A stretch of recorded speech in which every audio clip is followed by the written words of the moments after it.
6 years ago, I tried Tinder for the first time. I was 25 at the time, and while most 25-year-old women have dabbled on Tinder or the like, I hadn't been single since I was 17. I met my ex while I was in high school. We got married 6 years later and had a baby. I was happy. But those last couple of years together, he had really begun to resent me and the family we had created together. I fought to keep our relationship together, but the abuse became more frequent and more intense. It got to the point where I took our baby and fled the house in the middle of the night. My mind was scarred and my heart was raw. It was a really difficult time in my life. A couple of months after I left, I had a new home, a new job, and a renewed sense of life. I was starting to open up and could feel myself healing. I was, however, lonely. I was adjusting to shared custody and spent my weekends alone. I didn't want to jump into a relationship, but I did want to experience some of the things my 8-year relationship hadn't allowed me. Joining Tinder felt fun. It was new and scary, and after so much trauma, it felt nice to have so much positive attention. My self-worth was low, so the cheap compliments and instant gratification of the app felt incredible. Who am I to deserve their attention? Why would they choose to speak to me of all women? It's not my healthiest coping mechanism, but I wanted to feel desirable. That's when I met Derek. Derek was an unassuming, average guy. He was cute enough, but not so attractive that I felt self-conscious. Derek and I shared a few interests, craft beer, hiking, and he had a sense of humor that I liked. We agreed to meet up at a local restaurant. I was so nervous as it was my first date in 8 years. I donned my cutest dress, got made up, and headed out. As I waited in the restaurant, my palms were sweaty, my heart was fluttering, and I began to question myself. He arrived and everything was awkward at first. We ordered our first beers and started to break the ice. As soon as the buzz of the alcohol began to hit, our conversation took off. We had relaxed in each other's company, and the rest of the date went smoothly. We joked about karaoke across town. I am a huge fan of karaoke. While I am no superstar, I have spent a good amount of time in choirs and can carry a tune well enough. One of my favorite rowdy weekend activities is going to that bar and busting out some songs with the sweet taste of gin on my tongue. I convinced him to go with me, and we left the restaurant. We sang into the night, taking shots, flirting, laughing. We ended the night in his truck, clumsily fumbling with each other's buttons and zippers, hearts racing with excitement. This had been what I needed. We texted back and forth more often, and soon we were talking about another date. I had enjoyed our time together and liked that I didn't feel a deep connection with him. It was fun, and that was it. Because my heart wasn't tangled up in feelings, he felt safe. We decided for our second date that we would go tubing down a river that runs through our town. We had parked his orange truck at the end of the tubing run and took the tubes in my truck upriver. We agreed that he would zip my truck key with his into a pocket on his shorts and that he would drop me off at my truck afterwards. The bright summer heat warmed our skin and the water felt crisp and fresh on our toes. The afternoon slipped past as we floated down the river. When we reached the bottom, we deflated our tubes and headed back to my truck. Only, when Derek reached into his pocket, his face sank. He looked at me and said, "Your key is gone." I laughed. Surely he was joking. He insisted this wasn't a joke. Gravity pulled at my stomach, and I began to panic. This was the only copy of my truck key, and I had taken it on the river. I felt foolish and worried about how I would get a new key if we couldn't find it. The river was long. We had been tubing for hours. We'd stopped at several places to swim. He offered to drive me home, and I accepted. During the drive, we made a plan to meet up the next day to search for my key at some of the stops we had made. We spent the next afternoon combing our swimming holes for my key. Up and down we swam, with very little hope that we would ever see my keys. We had to try, though, and we kept at it. From one spot to another, we drove, we swam, and we moved on. At the very last place we checked, as the light of afternoon faded into a hazy orange, something caught his eye. Underwater near the shore were my keys. We were elated, and could not believe our luck. To celebrate, we went back to his place for some drinks. He drove me down a long wooded driveway, and at the very end was a shaded trailer. He told me that he was only renting a room here from an elderly couple, but they were on vacation, so we would be alone. We walked over the creaking porch and entered the trailer. Inside, I could see the kitchen was messy. Not just a couple of dishes, but every surface was covered with mess. He ushered me away to show me his room. It was small and not very clean either. There were dirty clothes, mattress on the floor, a Rubbermaid bin with some snacks like Doritos, and cheap, warm beer. We had sex, the yellowed light of the trailer accentuating the stains on the walls.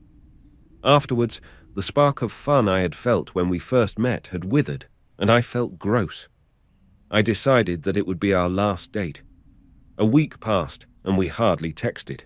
Our brief fling was ending, and I didn't expect to see him again. My mind moved on to other things. The coming weekend, my friends were coming to town, and I was excited. We made plans to go to karaoke together on Saturday night. When the day arrived, I was surprised to see a text from Derek on my phone. "Are you going to karaoke tonight?" it read. I responded that I was, and he texted back that he would be there. "I thought you didn't like karaoke," I asked him, and he said that he had been invited by a girl he worked with. He thought he should give me a heads up that he would be with a date in case I was there. I thanked him for taking the time to let me know, reassured him that I wouldn't be bothered at all, and said that I hoped he had a great date. Around 9 p.m. that night, my friends and I arrived at the bar. The dim lights and reflective foil stars, an all too familiar scene. We got our drinks and picked a booth with a good view of the stage. I had a strange sensation, like someone was watching me. I turned my head, scanning the bar, and our eyes locked. Derek and his date were a few booths away, and he was watching us. He waved zealously with a big smile. His date turned around to look, and I managed an awkward wave. I was absolutely fine with him being on a date, but I didn't want to advertise that we knew each other or make his date uncomfortable. My friends were all aware of the time we had spent together, my thoughts on the experience, and the texts he had sent me earlier. We were all thinking it was a bit odd that he would go out of his way to interact with me in front of his date, but no harm, no foul, I guess. Maybe he was just being friendly. The evening carried on, and we all had a great time basking in the atmosphere, drinking in the songs and the laughter. A couple of hours in, we were sitting in our booth when Derek stumbled over to our table with his date. He introduced her as Kate. He then plopped down beside me, pulling her down into our booth next to him. The strong smell of alcohol oozed off of them, and I could see they were hammered. It became obvious they had both had too much to drink, their eyes glazed and words slurred. Kate seemed really nice, despite her state, and she launched into a drunk story to the whole table. My friends and I were fairly uncomfortable and were unsure what was going on. Under the table, I felt Derek's sticky hand slide onto my thigh. His date was right there, and I was stunned. Without making a scene, I subtly removed his hand and excused myself to get another drink. As I walked across the room, I could feel his eyes raking my back, and sure enough, when I turned around, he was watching. When I got back, Kate was slurring that her taxi had come. She and Derek exchanged a sloppy kiss and good nights, and then it was just us and Derek. Derek's mood shifted after that. He was drunkenly unaware of how uncomfortable the table was, and we could tell he was brooding about his date having left without him. Derek turned his attention to me. He slung his heavy arm over my shoulder and leaned in, his sour breath managing to come together to form clumsy sentences. He said I am cute, and he loves my laugh. I was rigid and just wanted him to leave. When he got up to get another beer, my friends and I spoke about the situation. One of them remarked, "You know you can do better than this, right?" I said that yes, as casual as this had been, I had made a mistake. We came to the conclusion it would be best if we ended the night early, as we didn't see him leaving me alone. As a backup plan, if anything went south, we agreed that the girls would go to the bathroom and leave out the back door while our male friend would distract him and slip away. Derek arrived back at the table, sloshing his beer onto his front. He slurred and asked, "Where are we going next?" I hesitated, but my friend told him that we would all be going home. Derek said he would walk us there, and we politely declined. He was leaning up against a wall and barely holding himself up at this point. We asked him how he was going to get home and if we could call him a cab. Derek drunkenly pouted that he could just come to my place with me. Trying to shut him down as politely as I could, I told him that my child was there with a sitter, so I couldn't have him over. He didn't need to know that wasn't true. He refused a taxi and said he would just sleep in his truck. Since his eyelids were drooping and looking at the rest of his state, it seemed reasonable that he would be able to fall asleep in a truck, and we accepted that answer. As we started to leave, he stumbled after us.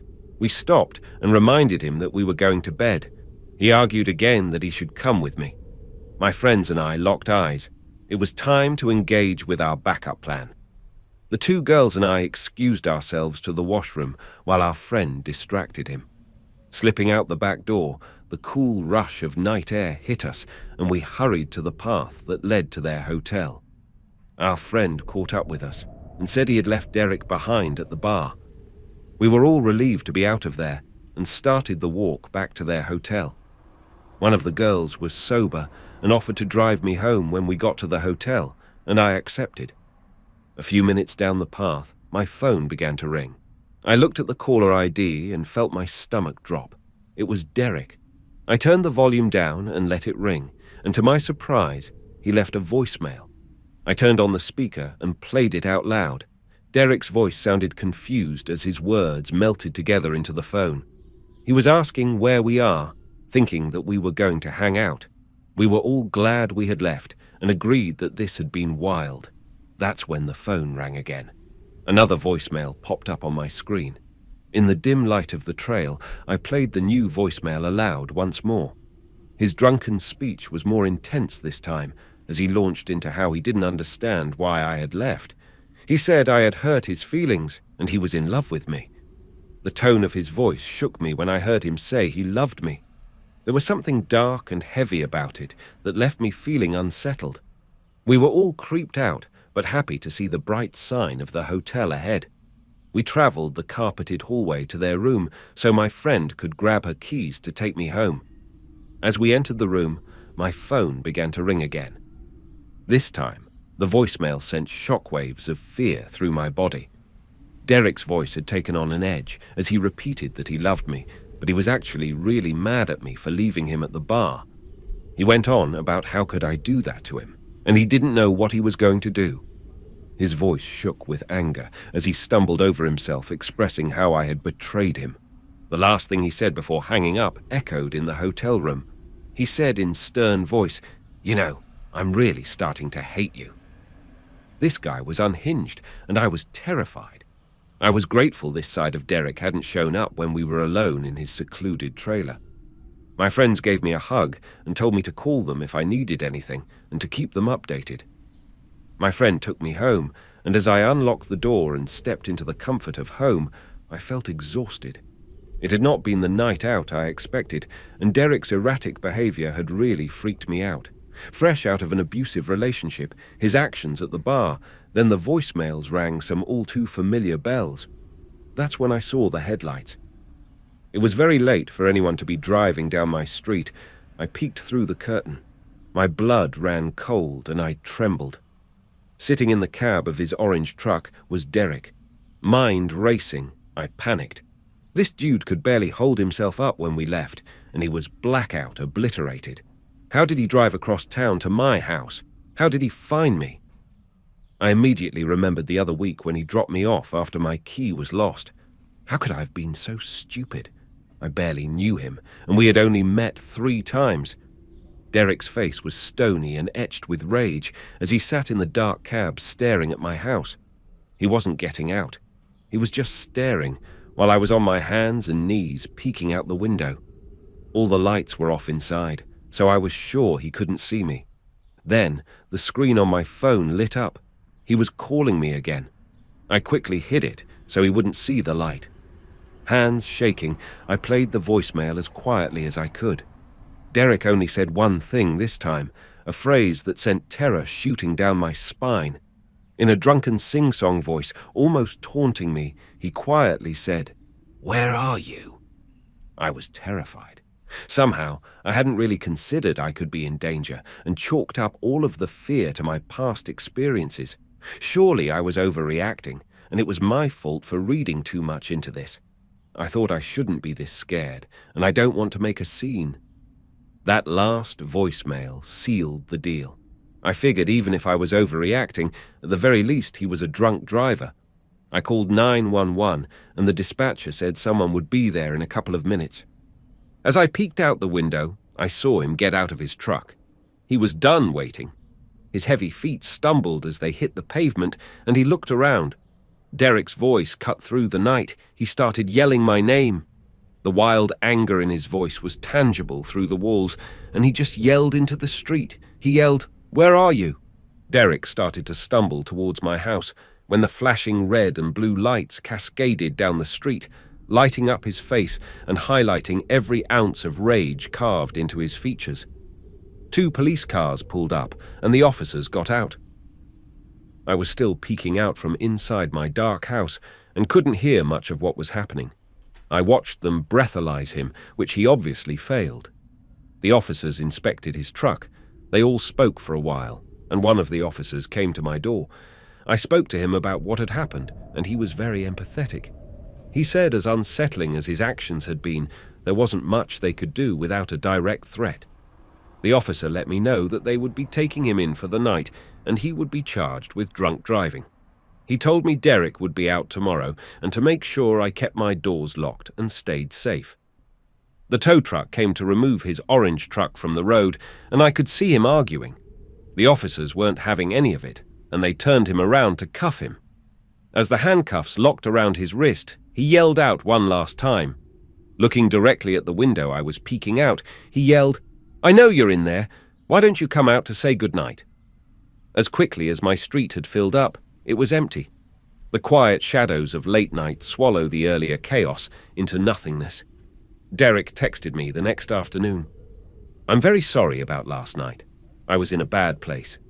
I responded that his actions were unacceptable, and how dare he show up at the house my child lives at, and that I would prefer not to hear from him again.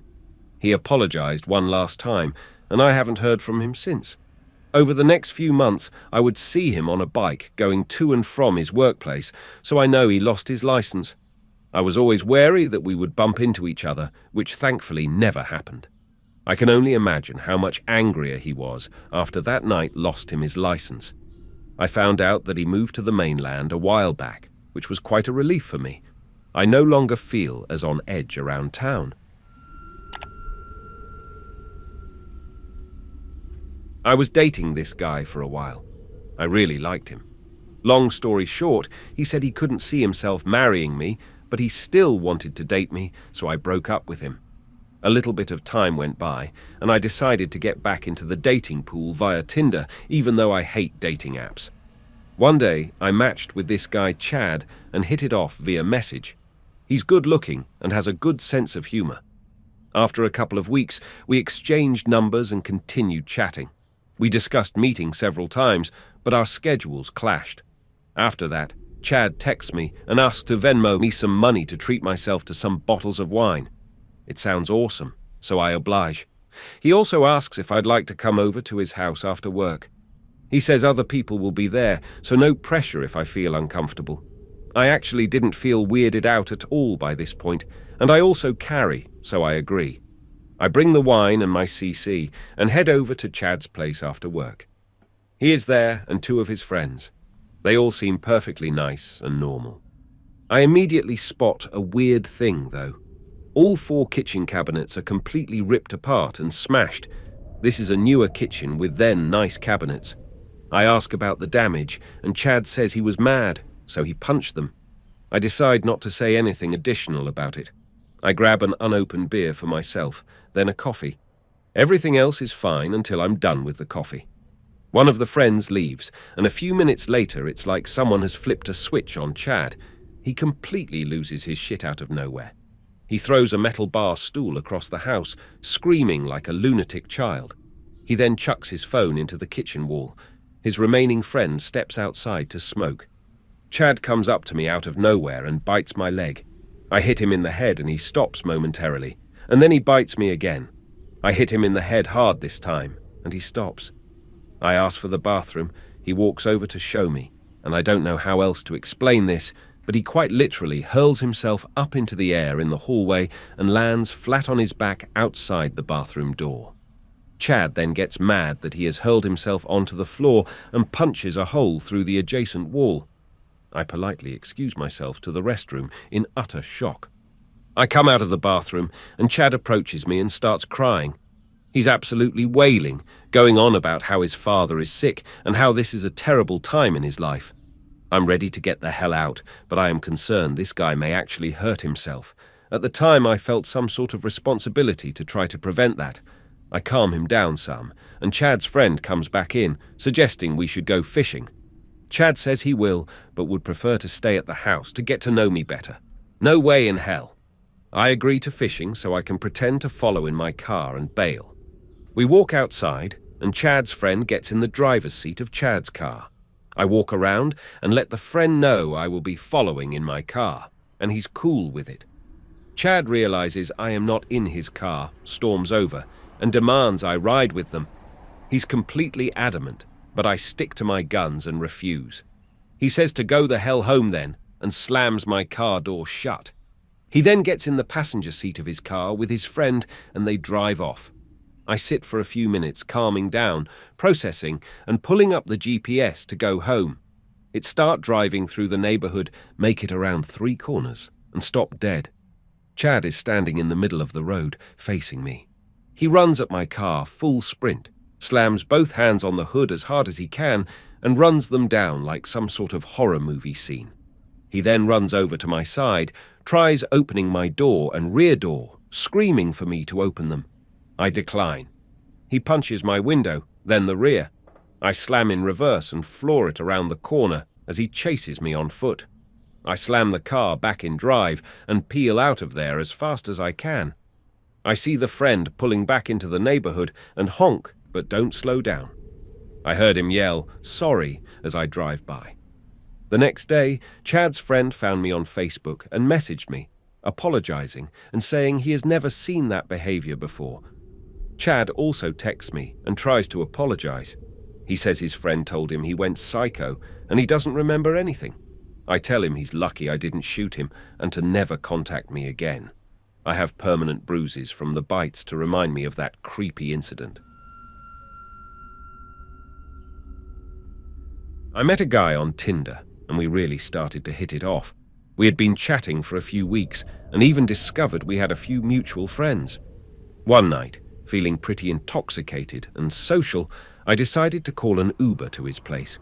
Once I got there, we talked outside for a while and ended up vibing even better in person. I opened up to him about my health problems, and he, in turn, opened up to me about his older sister who had passed away from a similar condition to mine. I was curious about his sister, but I definitely didn't want to pry. We walked into his house, and it smelled like 1,000 dead rats were rotting under the floorboards. I was still pretty drunk, so I tried to forgive it, thinking, hey, sometimes animals die under a house or in the walls, and there's nothing you can really do about it. I started to look around, and the whole house looked like a cluttered storage unit. He took me to his room, which seemed normal and kind of feminine, but that's cool. And we hooked up. I ended up falling asleep there and woke up around 10 a.m. to the stench of death. I opened my eyes, feeling very sober, and started to look around the room. I noticed that only girls' clothes were hung in his closet. I started to assume I've possibly been cheated on. Then I saw a giant black binder on his nightstand. When he woke up, I decided to jokingly ask him, "What's in that giant binder?" Turns out it was every single episode of Golden Girls printed out. He said he read it at work, and it's the only show he'll ever watch. Okay. I asked him what he did for work, something I definitely should have known by this point, and he dodged the question. I sat up and looked at the pillow I'd been cozily sleeping on. It had no pillowcase and was covered in what looked to be old blood. It looked like the blood had been coughed onto it. I started putting the unpleasant pieces together. I asked as sensitively as I could. "Hey, was this your sister's room? I noticed the clothes in the closet." He said, "Yeah, and this is her bed. I haven't changed or washed anything. It just makes me feel better to be in her bed. This is actually where I held her when she died, and you remind me so much of her. I really, really like you." And then he casually tried to hook up with me, like he didn't just drop unsettling news. I felt immensely sorry for him, but needed to get out of there. I made some excuses and left. I decided not to entirely ghost him because of how bad I felt for him. He was clearly dealing with some really dark stuff. We kept in contact for a few weeks until I went on my Find My Friends app and noticed that he had clearly taken my phone while I was asleep that night and shared my location with himself. I called him and went off. This was not my first rodeo with a stalker type, and I was not dealing with it. He told me he couldn't believe I thought he would do that, and I'm being a really terrible person, dumping him because his cat had recently died. I blocked him. After he said that about his cat, combined with his tendency to hold on to things, it really makes me wonder what that smell actually was. Let's hope not.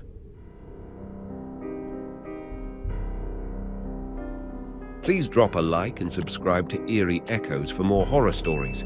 As always, thank you for watching.